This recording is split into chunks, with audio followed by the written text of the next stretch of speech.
Signifikansi dan pengaruh dari akhir pertempuran Tours tahun 732 di Perancis Barat, memastikan keselamatan Eropa Barat dari invasi masif kaum Muslim.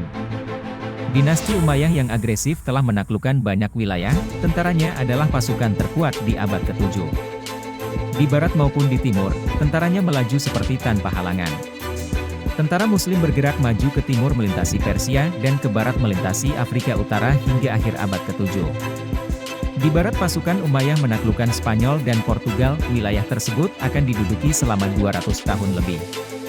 Selesai penaklukan Spanyol, mesin perang dinasti Umayyah mulai mengarah ke wilayah Perancis. Wilayah Perancis saat itu disebut Galia atau Gaul yang merupakan daerah taklukan Romawi kuno. Pada periode tahun 719 sampai 720 pasukan Umayyah mulai memasuki dan menaklukkan wilayah barat Perancis. Pasukan Umayyah sempat dikalahkan sebentar dalam pertempuran Toulouse tahun 721 oleh pasukan Frank Perancis. Pasukan Umayyah membalas dengan cepat, karena markas besarnya berpusat di wilayah perbatasan timur Perancis yaitu Narbonne. Pada tahun 725 pasukan Umayyah di bawah pimpinan Abdurrahman Al-Ghafiqi masuk jauh ke wilayah Perancis. Puncaknya pada tahun 732 pasukan Umayyah menduduki Bordeaux. Pada Oktober tahun 732 pasukan Umayyah menuju Tours. Pasukan Frank Perancis di bawah Charles Martel mencoba menghadang. Dengan formasi palan pasukan Frank menghadapi serangan pasukan Umayyah, secara mengejutkan pasukan Umayyah dikalahkan.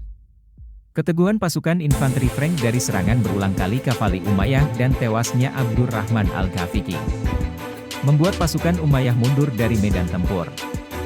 Setelahnya masih ada usaha yang dilakukan oleh pasukan Umayyah untuk mencoba menaklukkan Perancis. Kemenangan ini menaikkan moral pasukan Frank Perancis. Tanpa sadar Charles Martel menyelamatkan Eropa Barat dan kekristenan. Menurut sejarawan Edward Gibbon, kalau pasukan Frank dikalahkan, tidak ada lagi halangan bagi pasukan Muslim memasuki Eropa Barat. Mungkin penafsiran Al-Quran sekarang akan diajarkan di sekolah-sekolah Oxford. Sejarawan lainnya mengatakan, pertempuran Tours menentukan apakah peradaban Kristen akan terus berlanjut atau Islam akan menang di seluruh Eropa. Jika Charles Martel gagal, sejarawan Henry Hallam berpendapat, tidak akan ada Charlemagne, tidak ada Kekaisaran Romawi Suci, atau negara kepausan, semua ini bergantung pada Charles Martel yang menahan Islam agar tidak meluas ke Eropa. Sejarawan Louis Gustave dan Charles Strauss mengatakan, kemenangan yang diperoleh itu menentukan dan final. Arus penaklukan Arab digulung kembali dan Eropa diselamatkan dari pendudukan Muslim. Profesor agama Huston Smith berkata dalam The World's Religions, Our Great Wisdom Traditions, jika bukan karena kekalahan mereka oleh Charles Martel dalam pertempuran Tours pada tahun 732, seluruh dunia Barat mungkin saat ini adalah Muslim. Namun sejarawan Muslim dan Timur tidak terlalu memandang penting pertempuran Tours, mereka menganggap itu hanya salah satu pertempuran yang kebetulan, pihak Muslim dikalahkan. Sejarawan Arab dan Muslim kontemporer lebih menganggap pengepungan kedua Umayyah terhadap Konstantinopel tahun 718, yang berakhir dengan kekalahan yang menghancurkan.